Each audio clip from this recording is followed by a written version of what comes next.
ఈ దేశంలో కుట్ర జరుగుతున్నది. భారతీయ జనతా పార్టీ, రాష్ట్రీయ స్వయం సేవక్ సంఘ్ ఈ దేశంలో ఉన్న రిజర్వేషన్లను రద్దు చేయాలని చూస్తున్నది. దీనికి ఉదాహరణగా గత కొన్ని రోజులుగా వివరాలన్నిటినీ ప్రజలకు, మీడియా మిత్రులకు వివరించుకుంటూ వస్తున్నా. ఇవాళ మీ ముందు కొన్ని అంశాలను ప్రస్తావించదలుచుకున్నా. బ్రిటిష్ రాజ్యం ఉన్నప్పుడు, బ్రిటిష్ తెల్లదొరలు ఉన్నప్పటి నుంచి 1881 నుంచి జనాభా లెక్కలు వెయ్యడము ఆనాడు బ్రిటిషర్స్ మొదలుపెట్టిండ్రు. అక్కడి నుంచి ప్రతి 10 సంవత్సరాలకు దేశంలో ఉన్న జనాభా లెక్క కట్టి ఆ దేశం యొక్క జనాభాను ప్రపంచానికి చెప్పే విధానం ఉన్నది.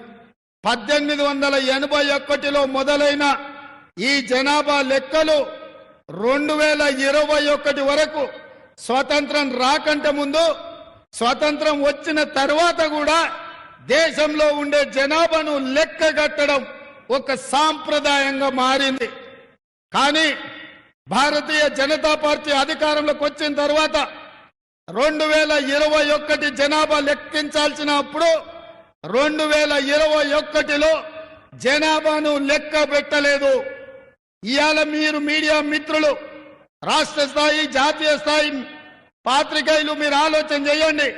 1981 నుంచి ప్రతి 10 సంవత్సరాలకు ఈ దేశంలో ఉండే జనాభాను లెక్కగట్టి ఎస్సీలు, ఎస్టీలు, మిగతా సామాజిక వర్గాల జనాభా లెక్కిస్తుంటే నరేంద్ర మోడీ ప్రధానమంత్రిగా, అమిత్ షా గారు కేంద్ర హోంశాఖ మంత్రిగా బాధ్యతలు చేపట్టిన తర్వాత 2021లో జనాభా లెక్కించకుండా కుట్ర చేసిండ్రు.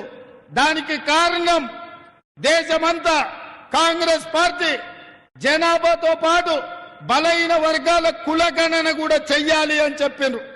జనాభా లెక్కలు ఒక్కటే సరిపోదు, బలహీన వర్గాల కులాల వారిగా జనాభాను కులగణన చెయ్యాలనే డిమాండ్ వచ్చింది.